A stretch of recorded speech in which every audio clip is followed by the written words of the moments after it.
Hey everybody, so today I'm going to show you a little bit of watercolor and a painting that you can do. You can try it out on your own, and then I'm going to show you several techniques with watercolor that you can take and play around with and just have fun with. Okay, so we're going to need a sheet of paper. Watercolor paper is your best. You can try other papers, it's up to you. Ruler is optional. Pencil, black markers, and of course, your watercolors.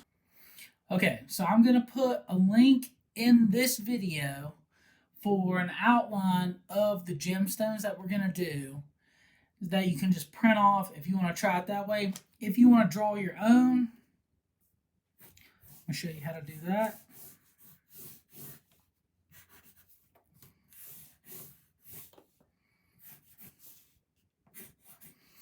You want to start with a shape similar to this. And you're going to do a downward diagonal, and then come straight across and connect them. So then you're left with this. Then you're going to take where these lines meet, go up to your center, repeat that, and go down to your middle. So then you have something that looks like this. And that'll be your gemstone. And you can do smaller ones, larger ones.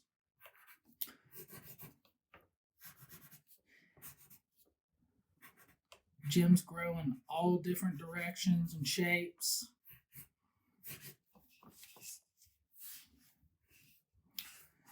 You can keep going, and then you'll eventually get to something like this. If this is what you want to do, you can just do a single gemstone if that's all you want to do. But this is what's going to be the link in the video, is this setup. So all these gems. So now we're going to move on to our next step. Okay, so to start, I'm going to use some violet.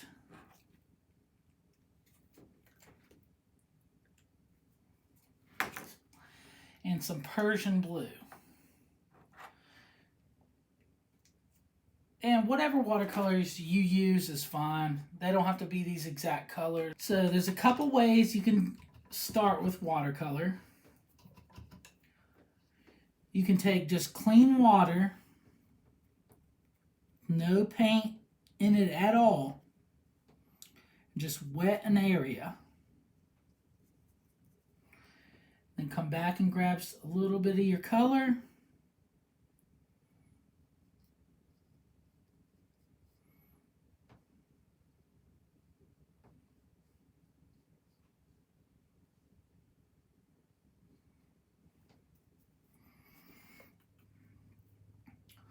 Or you can go straight into your color with water.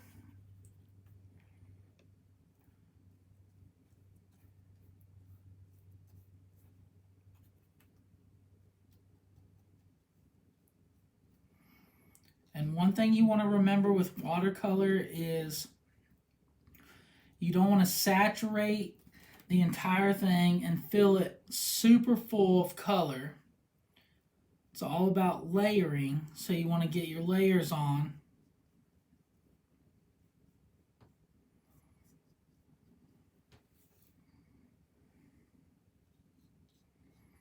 You can even pull up.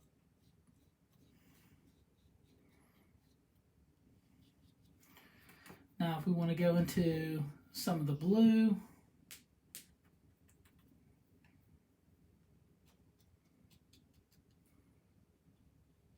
add it to our purple.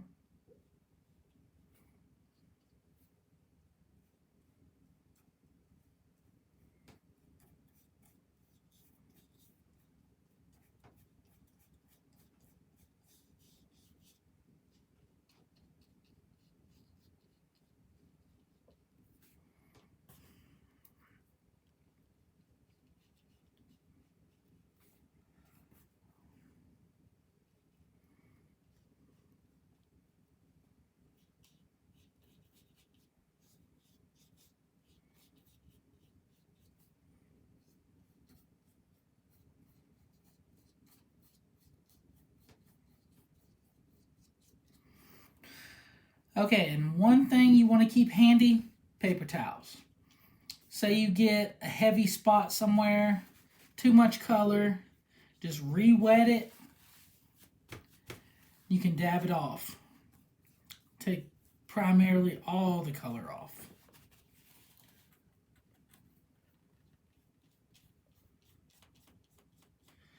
So I always tend to have some paper towels handy with watercolor.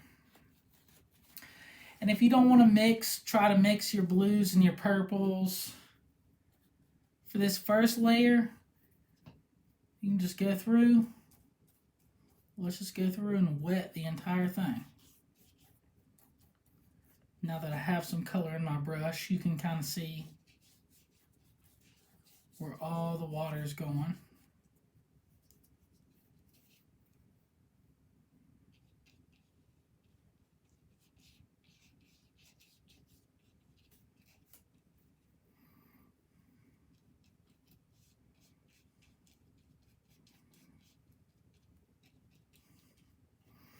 And then you can come back in with your color.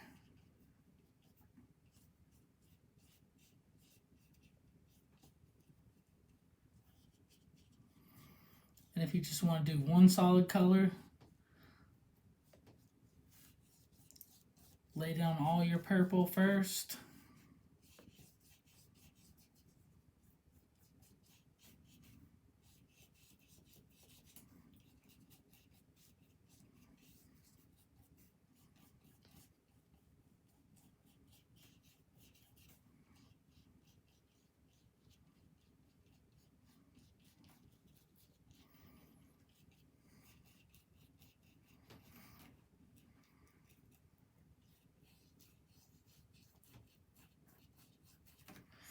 Like I said, anywhere that you see the color's a little heavy, you don't like it, dab it back off.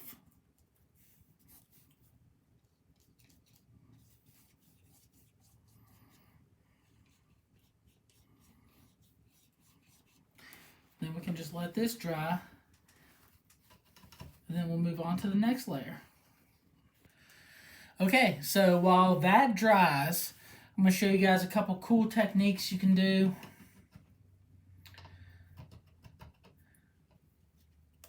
So if you want to wet a section of paper,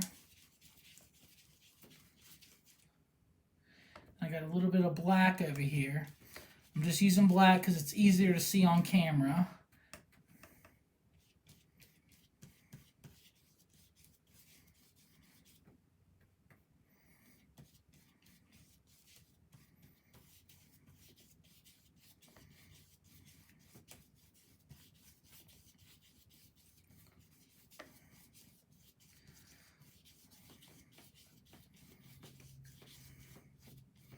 Now, while this is still wet, we're going to add a little bit of just regular table salt to one section.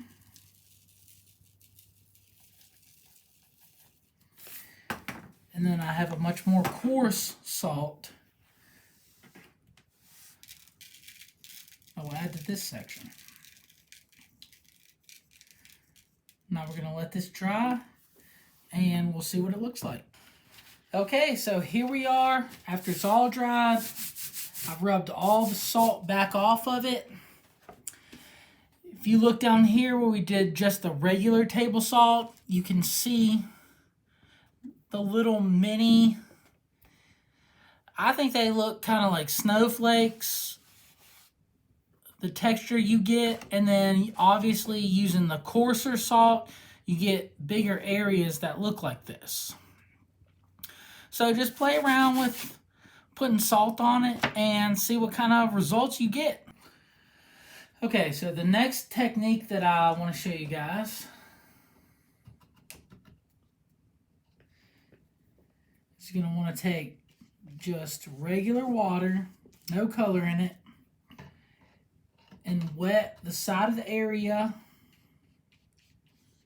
Really get a lot of water there.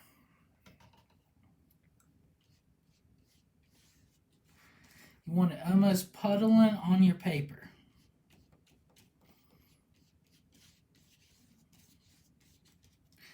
Then you're going to come back in, take a little bit of color, put it right on the edge of the object you would like to highlight.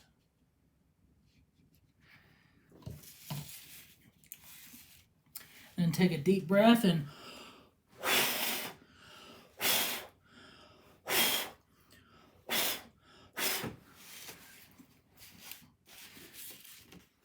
blow the color, really you're blowing the water. Then you can come back in and add even more color.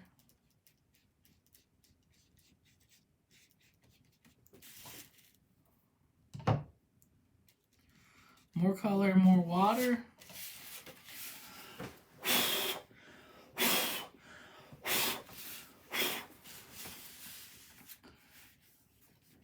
Can add different colors.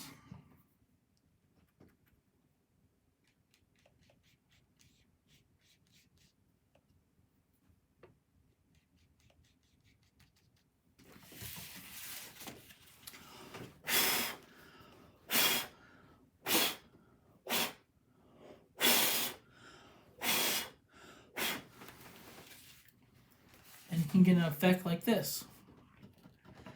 Okay, and if you don't want to do the blown effect, you'd like a more drippy effect, you can do it the same way.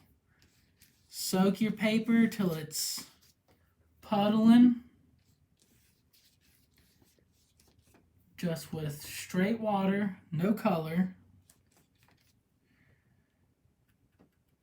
Then go back in and add your color to your edges, just like before. Add a little bit more water. And instead of blowing it, just tip your paper up and let it run. And give your paper. Okay, and the last effect I want to show you guys, just take straight water again, make a shape. I'm going to use a square. Just get plenty of water in it. Take one color, put it in the corner, then go opposite corner with another color. Then you can just move it around and allow them to mix themselves instead of you mixing them at all. Okay, so now our painting is all dried. And you might have some areas like this where the colors didn't mix as well. All you have to do is just add some water. They'll blend easily back together. So we're going to do our next layer now. Let's just wet the entire thing again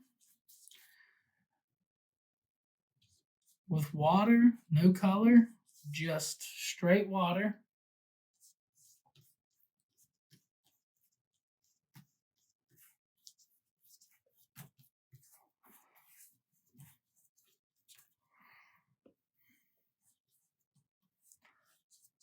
The more water you put on it, the more your colors will expand and float around. So keep that in mind. It's not a bad thing, just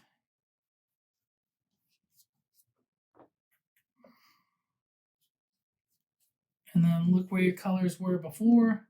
If there was purple there before, put some blue there. If there was blue there before, put some purple there.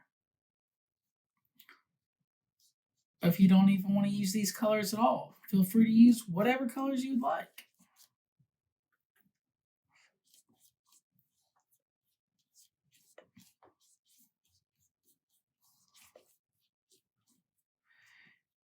I'm going to heavily fill it with color.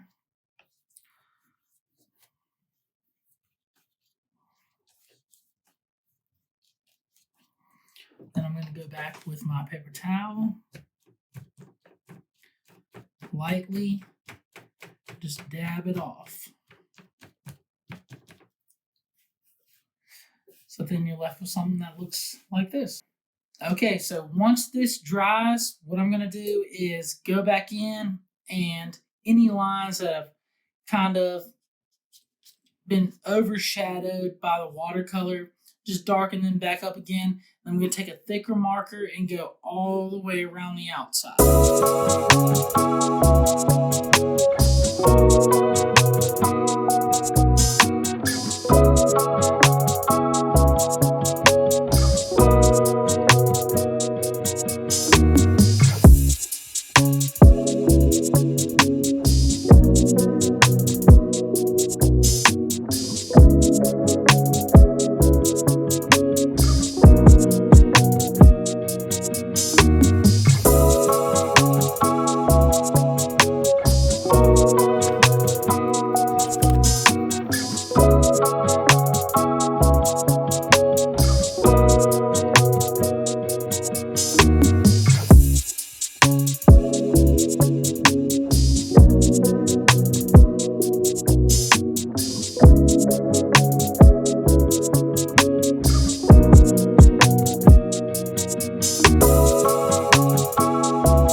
You have everything outlined. You can call this done. This looks awesome. If you want to stop here, totally fine. I'm going to go on to show you guys how to kind of incorporate what I've shown you throughout this video. So let's add a little bit more to this.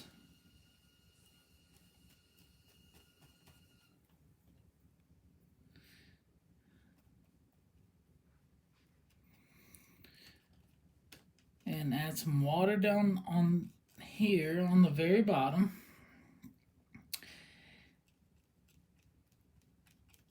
And these blues, purples, greens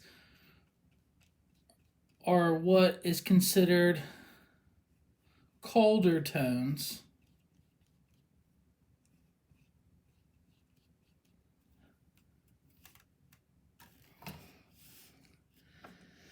So to kind of offset that, you want to use warmer tones, which would be like yellow, red, orange.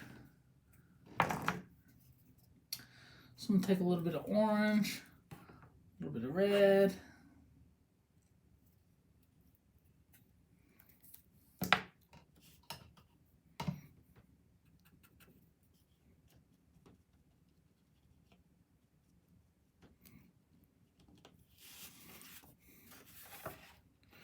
Just let that run down a little bit.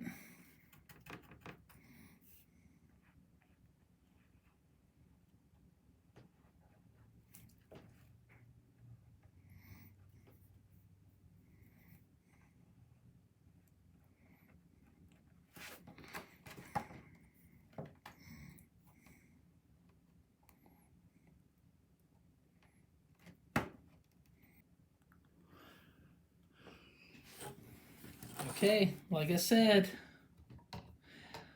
let's do something up on the top.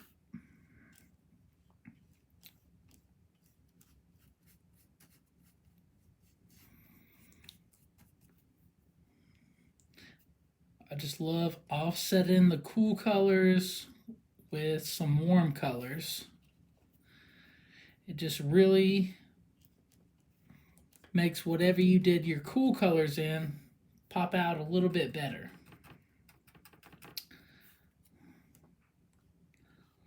Let's do this one.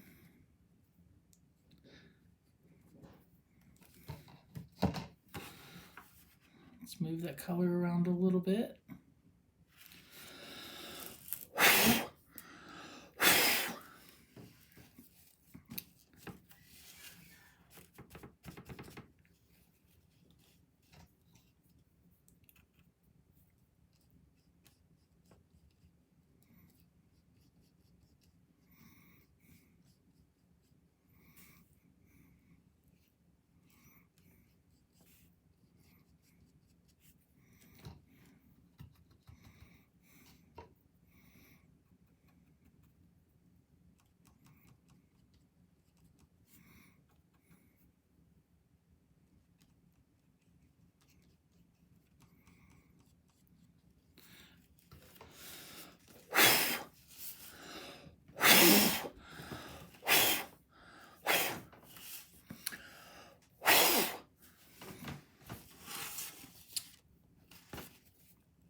And don't worry if it overlaps some of your colors, some of your other colors. You can just go back in here and highlight them back.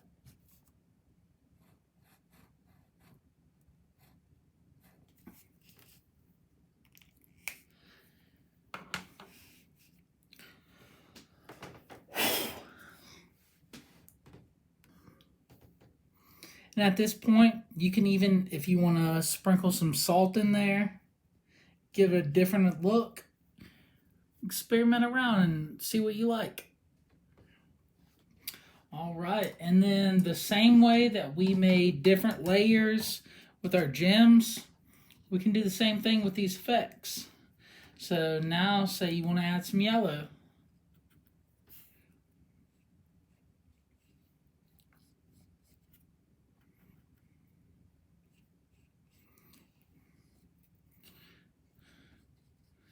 Put your color down. Add more water.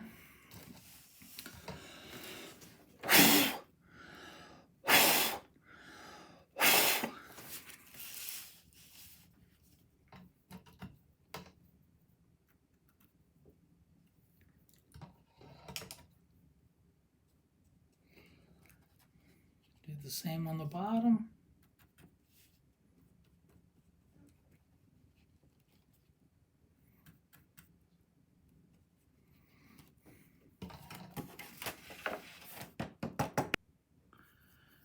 Then as a final step, if you want to, I like to go in, just kind of add a little bit of detail.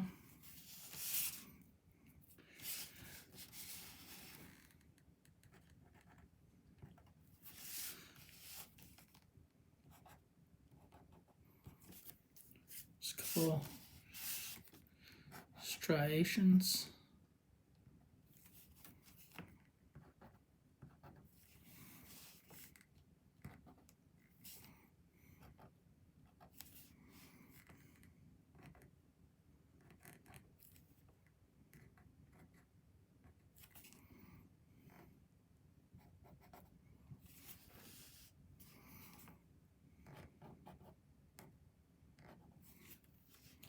And there you go.